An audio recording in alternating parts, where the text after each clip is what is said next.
people that are impulsive will like take opportunities. Like what I kind of thought about was like summer camps or like summer internships, and they kind of just like, it's not really a lot of thinking. It's just kind of like they apply themselves, and like I kind of want to see that more in myself, because like I want to do like a lot of things, but I'm not like impulsive enough to just like sign myself up because I have like limitations. But I feel like with being impulsive, it kind of comes with like not really thinking about it, and just kind of doing it. But like I wasn't really ever that person like since I was young, because I used to like just think a lot about things. But I do want to like apply myself more with being impulsive. It's like I say sometimes, I can resist everything. I have really good self-control. I can resist anything except for temptation. Think about that. So then how much do you suppose I give into impulsivity?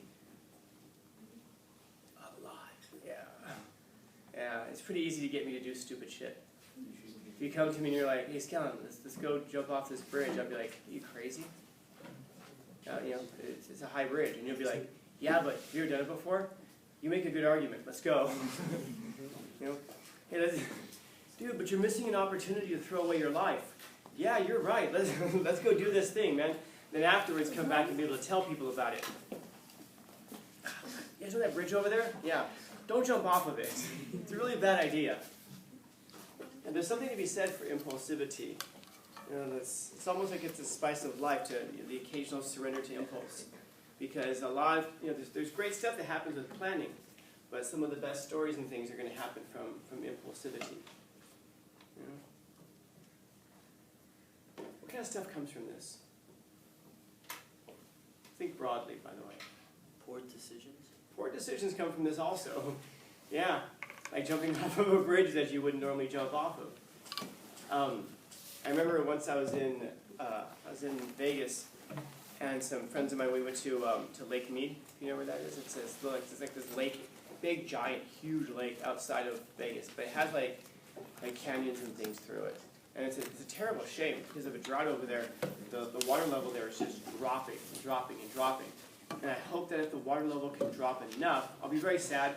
I don't want it to drop too much, but I can find one of my sandals that's somewhere at the bottom of Lake Mead somewhere. Because I went there with some friends one time. We were on a boat, and this guy was, piloting the boat. He goes, oh man, we were out here yesterday, and my homeboy jumped off of that cliff right there. I'm like, which cliff? He's like, that one right there. There's like these two cliffs, and then there's like one that's kind of like above it, you know? He's like, he jumped off that middle cliff right there. And I said, dope. And I jumped into the water. And then I started swimming, and I got to the shore. He's like, where are you going? I said, I'm going to go jump off of the other cliff, the higher one. And I've never jumped off of a cliff before. Why did I want to jump off of that cliff? You wanted to beat him? You wanted to or not? No, I'm asking you because I really don't know to this day. I have no idea what motivated me. Maybe those were both good answers. Maybe that's why I did it. I don't know. But I started climbing up there, and I was in my sandals. If you ever try rock climbing in your sandals, it's not a very easy thing to do. And I was like slipping, and I had to like grab hold, like pull myself up on certain areas. And once I got to the top, I looked down and I realized the way I climbed up, there was no way down except to jump. And so I got to the edge of that cliff. And one thing I've learned in my life about cliffs is that they look way higher when you're at the top than when you're at the bottom. When you're at the bottom, you're like, nothing. That's easy. When you're at the top, you're like, this is like what God feels like. Except God doesn't fear. And so I stepped back, and I thought, okay, well, if I go to jump and I slip, I die. So if you're going to go, you have to go.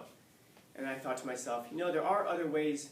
And then I stopped myself mid-sentence and just jumped. And I went straight down like a pin. And I shot myself back up from the water, and one of my sandals fell off. So I didn't take any other shoes with me. So I got back to the hotel, and I was just wearing what I was wearing, because I didn't plan to go swimming that day.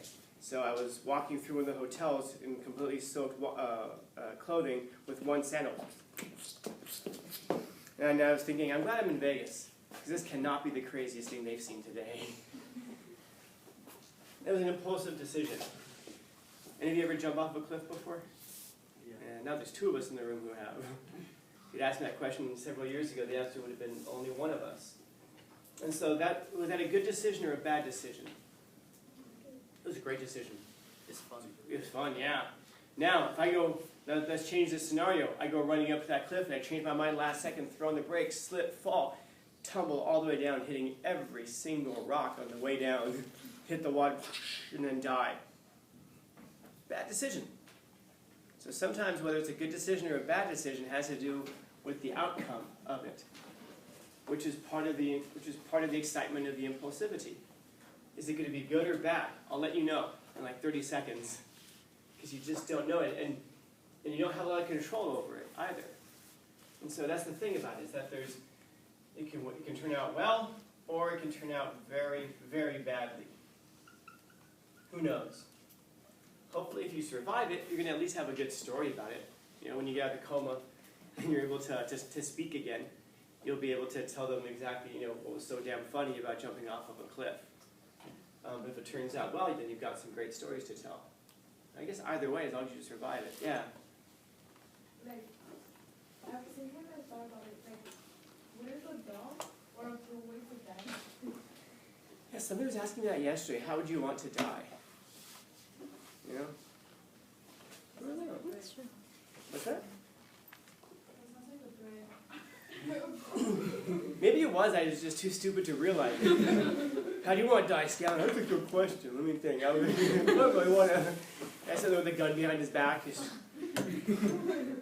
And somebody else comes in, interrupts me, and he's like, puts it away. Forget it. Never mind. Yeah, I guess perspective, right? I don't know. I guess my first question would be, do I have to? Yeah, you have to die. All right. Okay. If I have to. Like when people say, like, oh, I wouldn't want to live forever. Wouldn't you, though? There's a whole universe out there, man. There's a lot to explore. You know? Now, I mean, would you want to live forever? Let's say that, imagine yourself at what your body feels like at 110 years old, maybe. Would you want to live forever like that? I don't know. People who are 110 years old don't tend to commit suicide, do they? So they must know something that the rest of us don't know. Now, if you could live forever at with your 20-year-old body, I don't know. But I wouldn't want to live forever at 20 years old with my 20-year-old wisdom. That's for sure. I don't know, maybe there's an in-between somewhere. But it is interesting to think about that. Everyone in here is going to die someday. You're going to die in a bunch of weird different ways, too. Everyone's got their own way to go, but most of you, hopefully, old age. I'm sorry, all of you, hopefully, old age. Although some of you. Yeah. I don't know. But it's interesting to think about our capacity to take a hand in our own development. Now, did something, with these kinds of decisions of impulsivity, is there a type of development that goes along with that? Maybe. Maybe you learned this, like I said, if you're limping away from something, now you can explain, go, that's a bad decision. Don't do things like that. Maybe not that specific thing, but maybe things like that. And it is our capacity to mold ourselves. So I guess it's that thing about freedom. It's that freedom, our capacity to become who you want to become. If you jump off of that cliff, you become somebody, by the way. And if you're already somebody, you kind of further develop yourself into something. In other words, you learn something. Well, that thing looked really dangerous, and it turned out to not be so dangerous. So that was the risk I took. That's something I overcame. I wonder what else I can overcome in life. Now you've developed yourself that way. If instead you don't follow that, and I find a way to climb down, or worse yet, I say, I can't get down, call a helicopter. And they have to bring out like a medevac helicopter to get me off of a 60-foot cliff, and I have to be that idiot who has to be helicoptered off of a cliff somewhere because I wasn't thinking. Well, now I've learned something else about myself as well. I deserve probably all the humiliation and ridicule I get, no doubt. I deserve to have my friends make fun of me. But I also now, if I'm somebody who's already afraid of things, I've just kind of re-solidified myself. Now I've learned not even to take the risk of climbing the cliff.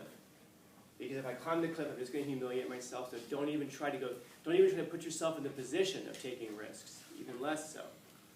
And so you learn something, and you hopefully, or at least you certainly will re-solidify who you currently are. If this is making sense to you. And so You have the freedom to shape, to become who you want to become. And you have that opportunity every day. You have the choice, you have the freedom to take risks. And the more risks you take, the better you get at taking risks. But of course, the better you get at taking bad risks, the better you get at taking bad risks. So you have to figure out which ones are beneficial and which ones are not. And sometimes, again, we always say, like, oh, it's a great story. It isn't always about the story. Sometimes it's about the character development. To become the thing that you want to become. But then that means you have to give up what you presently are. And so, as an existential psychologist, Rollo May very closely connects the idea of exercising your freedom of choice with finding meaning and purpose. That one of the ways that you find meaning and purpose in life is to determine what your meaning and purpose in life is. Now, there isn't necessarily one. You have to come up with it. You have to figure it out. But that's next semester. Questions, comments, concerns, complaints, criticisms, critiques? I really stretched that out at the end, man. I was trying to get to something. I never quite got there. It's okay. I recorded first period. It's going to be okay.